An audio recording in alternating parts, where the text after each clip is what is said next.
Assalamualaikum warahmatullahi wabarakatuh. Selamat datang kembali di channel YouTube Muhammad Inwanun. Dalam episode Bincang Sejarah ini, saya mengajak teman-teman ke Bakorwil 1 Madiun, di mana kita akan bertemu salah satu narasumber yang akan menjelaskan tentang sejarah bangunan ini beserta peristiwa yang ada di dalamnya. Tonton terus video ini sampai selesai.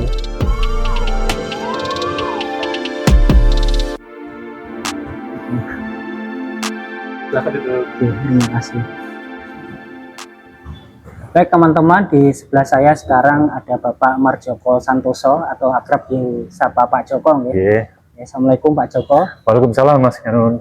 Jadi Pak Joko Santoso itu salah satu pegawai di Bakorwil 1 Madiun, dan beliau juga salah satu pemerhati sejarah begitu yang bisa kita tanya secara langsung sebagai saksi maupun pelaku. Nah, pertama yang ingin saya tanyakan kepada Bapak Marjoko, ya kita diskusi santai saja ya. Siap. Tentang Bakorwil ini sendiri, apa yang Bapak ketahui? Mungkin bisa dijelaskan sedikit karena tidak sedikit yang tahu gitu apa gitu Bakorwil. Mungkin kalau bicara tentang bupati, wali kota, camat ataupun kadis itu sudah familiar. Nah, sebenarnya apa Bakorwil itu? Monggo Pak. Makasih Mas Iwanun. Jadi begini, Bakorwil ini mempunyai sejarah yang sangat panjang ya Mas ya. Ketika terjadi setelah Perang Jawa, Perang Diponegoro tahun 1830 berakhir, pemerintahan Belanda mengkonsolidasi pemerintahnya ya mungkin segitu, di mana menitik beratkan pada pemerintahan di wilayah perkaresidenan. Nah, salah satu karesidenan itu Karesidenan Madiun yang terbentuk kira-kira mulai tahun 1830 itu sampai 1942 Belanda menguasai. Ketika tahun itu terjadi peralihan kekuasaan dari 42 ke 45, di mana Jepang menguasai Indonesia, sehingga Bakorwil juga Karesidenan juga di pemerintahannya juga diambil alih oleh Jepang selama 3 tahun. Kemudian setelah itu kemerdekaan tahun 1945, pemerintahan kembali ke tangan Republik kita, di mana namanya masih Karesidenan sampai 1974. Kemudian melalui perundang-undangan yang berlaku saat itu, mulai tahun 74 sampai 2000, itu namanya Kantor Pembantu Gubernur yang ada di Madiun. Setelah era reformasi tahun 2000 sampai saat ini namanya Bakorwil, Badan Koordinasi Wilayah Pemerintahan dan Pembangunan. Pemerintahan dan Pembangunan Provinsi Jawa Timur di Madiun. Di Madiun. Ada 5 kita. Ada 5. Madiun itu Bakorwil 1. Bakorwil 1 Madiun, Bakorwil 2 Bojonegoro, Bakorwil 3 di Malang, Bakorwil 4 di Pamekasan untuk wilayah Madura, dan Bakorwil 5 di Jember untuk wilayah Tapal Kuda. Jawa Timur Tapal Kuda. Itu 5 Bakorwil dibentuk secara bersamaan atau mungkin ada yang baru di antara kelima itu? Awalnya kita ada 4 Bakorwil ya. Ada 4 Bakorwil sebelumnya ya. Iya. Jadi Malang itu sampai ke Banyuwangi. Jadi Jember yang terakhir terbentuk gitu. Jadi baru 2016. 2016 Jember ya. Jadi sebelumnya itu ikut Malang. Sebenarnya ikut Malang, dan terjadi perubahan juga, perubahan wilayah kerja yang kabupaten ini sebelumnya ikut ini. Setelah terjadi 5 Bakorwil itu, beberapa bergeser menyesuaikan dengan paling dekat dengan pusat pemerintahan di Bakorwil itu. Baik. Kalau tadi saya menggaris bawah atau mungkin mengambil poin-poinnya yang dijelaskan oleh Bapak Joko tadi, yang pertama Bakorwil itu masih ada kaitannya dengan Karesidenan ya. Jadi kalau mungkin pernah dengar ex Karesidenan, karena sekarang kan sudah tidak ada lagi wilayah Karesidenan. Betul. Jadi Karesidenan itu isinya adalah beberapa kabupaten maupun kota yang diperintah oleh seorang residen sebelum terbentuknya Provinsi Jawa Timur. Dan itu bermula ketika peristiwa Perang Jawa 1830, di mana Belanda berusaha untuk mengurangi atau membatasi raja-raja Jawa, sekaligus memperluas kekuasaannya begitu ya Pak ya. Akhirnya dibuatlah wilayah kecil yang dikepalai oleh seorang residen. Di dalamnya itu ada 5 sampai 10 kabupaten gitu, 5 sampai 7 kabupaten kota gitu ya. Nah, Nah, Karesidenan Madiun itu juga salah satu wilayah yang dibentuk setelah Perang Jawa. Yang Betul. wilayahnya itu ada Madiun, kemudian Ngawi, Magetan, Ponorogo, dan Pacitan. Dan ada lagi Kota Madiun yang dibentuk 1918 ya. 20 Juni. Betul ya Pak ya? Betul, sekitar 20 Juni. Yes, 20 Juni pulang ke tahun Kota Madiun. 20 Juni itu untuk kota, kalau kabupatennya 18 Juli. 1568 gitu ya. Oke, jadi masih ada kaitannya dengan Karesidenan. Kemudian setelah masa Jepang kelihatannya juga masih ada ya Pak ya? Masih sampai tahun 74. Sampai tahun 74. Itu masih residen namanya. Jadi yang memerintah tetapi sudah dari kalangan pribumi. Jadi betul. Jadi pada masa kekuasaan pemerintah Hindia Belanda itu, residen itu pasti orang Belanda. Pasti orang Belanda. Di bawah residen kan ada bupati. Itu baru level bupati ke bawah, itu baru pribumi. Jadi Belanda itu di level Karesidenan dan pengawas bupati di setiap kabupaten itu ya. Atau inspektoratnya gitu. Inspektorat ya? apa?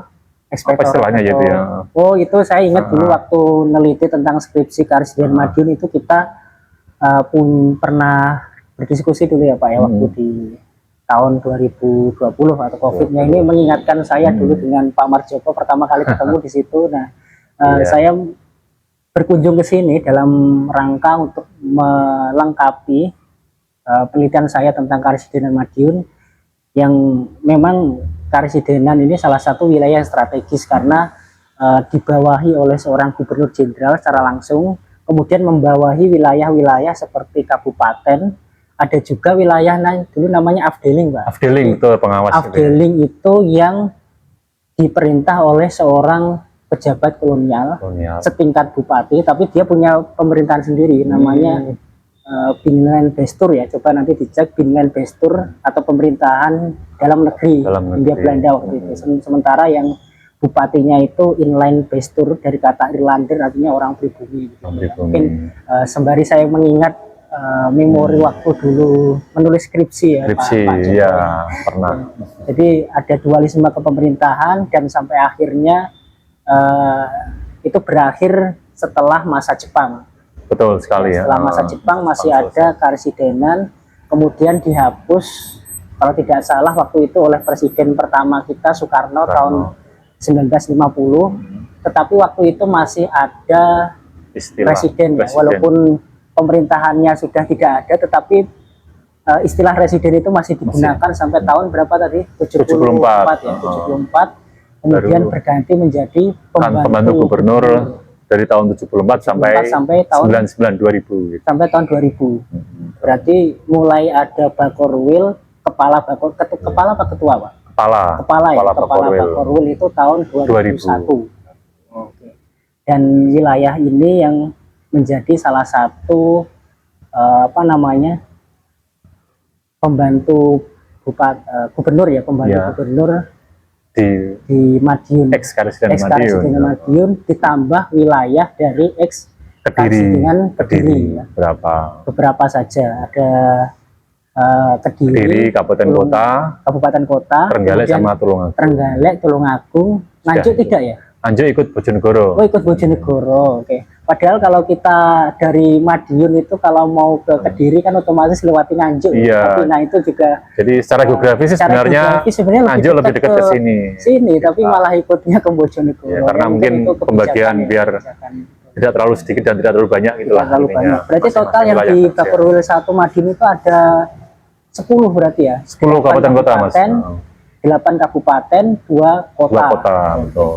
Kalau kita menyebutnya Pawitan Dirogo Tunggal Diri. Pawitan itu Pacitan, Ngawi, Magetan, di Madiun kota dan Madiun kabupaten, Rogo, Ponorogo. Pawitan Dirogo itu untuk plat Karesidenan Madiun, plat AE lah. Oh, plat AE dan plat AD. Plat AD-nya Tunggal Diri, Tulungagung, Gal, Trenggalek, Diri, Kediri, kabupaten kota gitu. Jadi kalau dijadikan satu ditambahin itu ya Pawitan Dirogo Tunggal Diri. Pawitan Dirogo Tunggal Diri. Nah, untuk bangunannya sendiri itu sudah ada sejak masa kapan ya Pak? Apakah ketika Perang Jawa itu berakhir 1830, kemudian dipilih seorang residen untuk memerintah dan bekerja di Karsiden Madiun, kemudian langsung dibuatkan rumah dinas atau masih ikut di wilayah lain gitu kan? Ya, monggo dijelaskan. Menurut ya ini kalau saya dengan apa masa pemerintahan dari presiden dari ya kemungkinan besar sejak 1831 itu 31. mulai dibangun bangunan ini, Mas. Jadi ya hampir 200 tahun yang lalu usia dari bangunan ini. Jadi mungkin nggak sebesar ini ya awalnya. Paling awalnya mungkin konsep awalnya seperti apa, kemudian ada perubahan desain dan lain-lain sehingga akhirnya bisa seperti ini. Seperti di foto-foto ada gambar kira-kira 100 tahun yang lalu, Mas ya. Itu bangunannya sudah kayak seperti ini gitu. Ya. Terus kemudian tadi saya lihat pas waktu masuk ada apa namanya tiang itu khas Indies Empire abad ke-19 ya. Iya, ini ada semacam betul. Jadi bangunan kami ini adalah bangunan yang gayanya gaya Indies Empire style. Nah, jadi mengacu ke gaya-gaya Eropa, tapi disesuaikan dengan iklim tropis kita yang panas. Nah, jadi kita lihat di sini plafonnya tinggi, kemudian jendelanya yang begitu masif, gede-gede semua gini. Ini maksudnya biar sirkulasi udara, ventilasi udara itu biar berjalan dengan baik sehingga ruangan di dalam ruangan itu tetap sejuk, tidak panas gitu. Jadi kalau kita misal saklek dari Eropa dibawa ke sini ya kurang menyesuaikan dengan iklim atau di tropis kita gitu, iklim tropis di Indonesia gitu. Ya, untuk bangunannya sendiri itu foto-fotonya bisa kita cari di lamannya Hindia Belanda, ada KITLV, ada Tropenmuseum ya. Mungkin nanti saya cantumkan di deskripsi. Jadi ada foto bangunan lama dari rumah residen ini tahun 1908 sampai dan ada 1934. Waktu itu di depan sana masih ada pohon beringin. Pohon beringin ya. Pohon beringin ada pohon beringin besar di halaman depan. Gitu. Bahkan ada juga di sekitaran Karsidenan Madiun ini juga menjadi kantor asisten residen dan juga kantor burgemaster atau wali kota yang sekarang itu yang di sebelah selatannya. Iya betul. Jadi di depan dari kantor kita ini ada kantor asisten residen ya. Di depannya yang sekarang yang Kodim itu, Pak. Korem. Jadi Korem. Sekarang jadi kantor Korem. Kemudian 100 tahun setelah bangunan ini berdiri, ada kantor wali kota Madiun yang sekarang di depan. Sekarang ditempati oleh wali kota. Sebagai kantor wali kota Madiun. Itu 18 juga ya? 18. Ya, dibangun saat itu. Dan, beberapa tahun setelah Burgermeister itu dibentuk. Jadi ketika 20 Juni 1918 Kota Madia terbentuk, yang saya tahu itu tidak langsung ada wali kota karena waktu itu masih diperintah oleh asisten residen. Baru sekitar 1928 kalau tidak salah itu baru ada wali kota pertama, yaitu Spotman kalau tidak salah ya, dari New York, dari Belanda, kemudian meninggal di New York. Ya. Baru setelahnya itu didirikan kantor wali kota yang diresmikan oleh residen Van den Bosch ya, bukan Van den Bosch yang di Ngawi, tapi Van den Bosch residen Madiun waktu itu. Ya, berarti setelah merdeka otomatis kan sisa bangunan itu menjadi hak milik pemerintah ya. Iya. Terkait dengan pembagiannya berarti yang wali kota itu tetap menjadi milik Pemkot ya, pemerintah kota. Sementara yang Bakorwil yang juga berkedudukan di Madiun ini menjadi milik Pemprov Jawa Timur. Iya, gitu, Pemprov Jawa Timur. Jadi yang lebih luas mungkin wilayahnya atau bagaimana dulu ketika pasti ada proses negosiasi dan sebagainya. Untuk kepala Bakorwil sendiri, Pak, apakah itu dipilih secara langsung oleh rakyat sebagaimana gubernur, bupati, dan wali kota, atau dari aparatur sipil negara atau dulu PNS yang punya mungkin jabatan fungsional tertentu gitu. Oh, kalau Kepala Bakorwil Madiun Ya. ini dipilih oleh gubernur. Ini setara dengan setingkat dengan eselon 2. Eselon 2. Iya, jadi ya dari unsur PNS sendiri di di Pemprov Jawa Timur. Berarti tidak dipilih secara langsung oleh rakyat. Tidak. Ini masih di bawah gubernur, jadi masih di bawah gubernur. OPD-nya. Oh, OPD-nya. Perangkat daerahnya Gubernur Jawa Timur. Berarti untuk administrasi, kemudian untuk jam kantor itu semuanya mengikuti Pemprov Jawa Timur. Jam kerjanya Pemprov Jawa Timur. Dan untuk pegawainya sendiri itu mayoritas apakah orang asli Karisdin Madiun, khususnya orang Madiun, atau ada yang dari luar, mungkin dari Surabaya dikirim ke Bakorwil sini, Pak? Ya, kalau pegawainya sih rata-rata berasal dari sekitar Madiun dan sekitarnya. Tapi kalau pejabatnya beberapa ada yang dari Surabaya, kemudian diangkat dan ditempatkan di sini. Gitu. Misalnya pejabatnya yang dari, ada beberapa pejabat yang dari Surabaya atau dari luar Madiun. Tapi rata-rata sebagian besar tinggalnya di Madiun dan sekitarnya, nggak jauh dari sini. Termasuk kepala Bakorwilnya kalau tidak salah di sini juga sebagai rumah dinasnya ya, sekaligus rumah dinas, karena di dalam juga yang pernah nonton video saya waktu observasi di sini tahun 2020 untuk S1 skripsi, kemudian tesis 2023, mungkin bisa lihat lagi ya di channel teman saya Faisal Hafid, nanti linknya saya kasih di deskripsi. Jadi di dalam itu juga ada rumah kamar Bapak Kepala Bakorwil. Jadi di sini ada 3 kamar VVIP. Biasanya di sini yang nempatin, biasanya kalau Ibu Gubernur atau Ibu Wakil Gubernur mampir ke sini, biasanya menempati kamar beliau di sini. Satu untuk transitnya Ibu Gubernur, kamar kedua untuk transitnya Pak Wagub, dan kamar ketiga untuk kamar sekarang untuk Kepala Bakorwil 1 Madiun. Jadi yang selalu ditempati ya kamar Kepala Bakorwil 1 Madiun. Gitu. Ada ruang pantry, ada ruang di belakang. Dan di belakang juga kelihatannya ada lapangan tenis. Ya, di sini sebenarnya itu di sini tuh sarananya paling lengkap sejak zaman Hindia Belanda. Sarananya paling jadi, lengkap. Jadi ibaratnya kalau kita berada di 100 tahun yang lalu, gedung ini dan sekitarnya ini merupakan pusat pemerintahan dan pusat pendidikan, juga pusat semuanya lah. Ada kantor kejaksaan, ada kantor ada sekolah SD, SMP, SMA di sekitar sini, ada lapangan olahraga di depan itu, di lapangan tenis yang sekarang menjadi panggung di Pemkot Madiun, ada kantor, masuk kantor Korem ya. Pokoknya ditempatkan di Jalan Pahlawan yang merupakan alamat dari kantor Bakorwil 1 Madiun.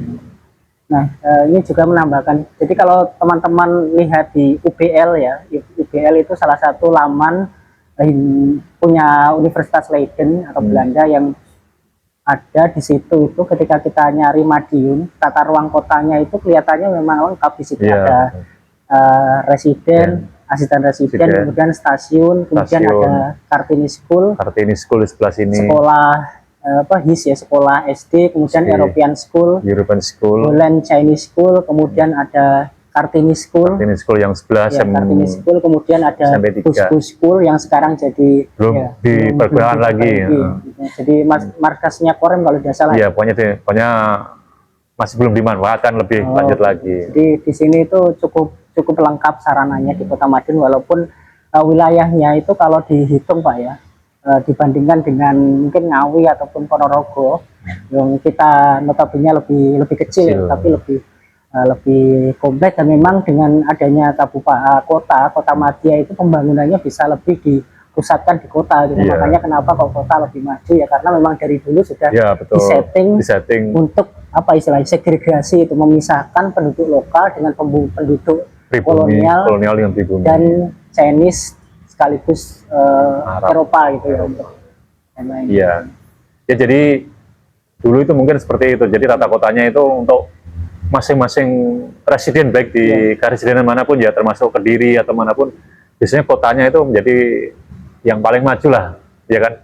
Ada semua fasilitas orang-orang Eropa atau yang penguasa dulu itu berada di kotanya tersebut. Maka sampai sekarang pun masih berlanjut kan ya. Jadi kayak ada tempat-tempat sekolah favorit itu rata-rata ya di kota.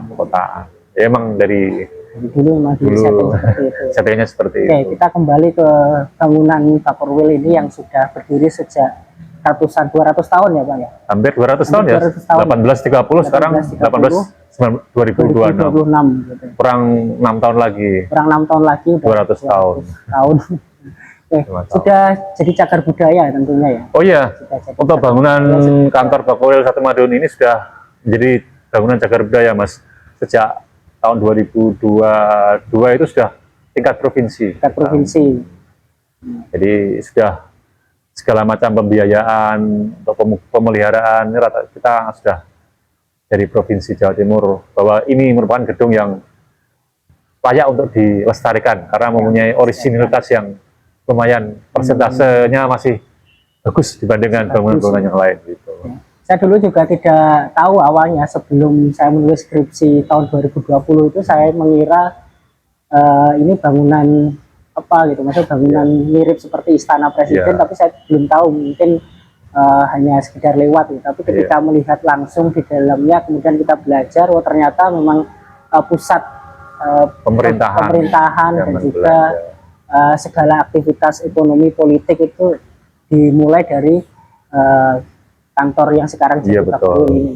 Mungkin terakhir pertanyaan dari saya Pak Joko ya, untuk kita dan para generasi muda, harapannya apa agar bangunan-bangunan bersejarah itu khususnya di Bakorwil agar tetap lestari dan tidak terputus itu apa namanya cerita sejarahnya. Ya, saya kira kami juga berharap agar bangunan ini tetap lestari selamanya ya, karena nilai sejarahnya yang sangat tinggi sekali, di mana dulu dibangun pada awal-awal masa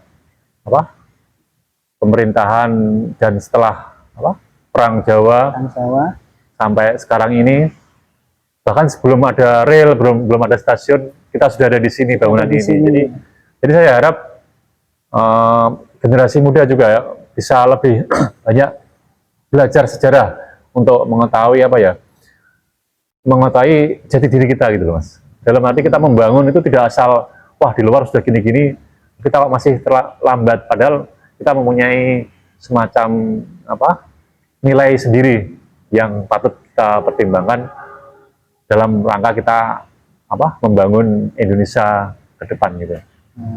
Jadi ini terbuka untuk umum Pak. Jadi bangunan ini terbuka untuk umum, terutama untuk area depan sini ke halaman itu penonton bisa para pengunjung bisa berkunjung ke sini. Dan perlu pakai surat Pak. Kalau misalkan kalau misal sendiri pribadi itu nggak apa, kita langsung lapor ke keamanan security di depan, minta mau berkunjung lihat-lihat, silahkan. Tapi pendopo ke depan lah gitu. Oh gitu. Kalau untuk misalkan rombongan satu sekolahan atau satu kampus, biasanya ini kalau itu bisa mereka bersurat dulu ke bagian kepegawaian umum untuk termasuk untuk kepentingan riset. Betul sekali. Skripsi, tugas akhir. Bisa, jadi kalau ada teman-teman yang mau melihat atau ada riset yang tentang bangunan ini, silakan bersurat aja ke bagian umum, bagian TU. Nanti diarahkan dan prosesnya itu yang saya alami sangat mudah ya. Betul. Jadi tidak sulit dan kita langsung oleh para ahlinya seperti Pak Joko. Saya membantu aja. Sebisa saya. Oke.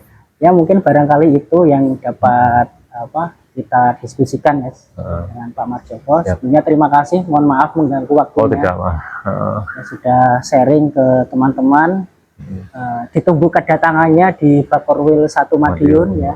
Kalau sendiri di jam kerja bebas ya, tidak jam kerja bisa, jam libur juga bisa, siang hari atau pagi hari kalau sembari CFD di Jalan Pahlawan. Tapi lapor dulu ke bagian security, nanti silakan ambil foto-foto, mau selfie di sini gitu. Banyak kok yang gitu biasanya.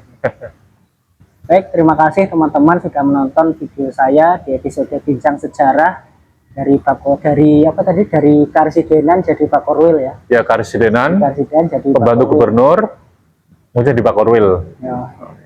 Oke. Jangan lupa subscribe, like, dan komen ya. Dan sampai ketemu di video saya berikutnya.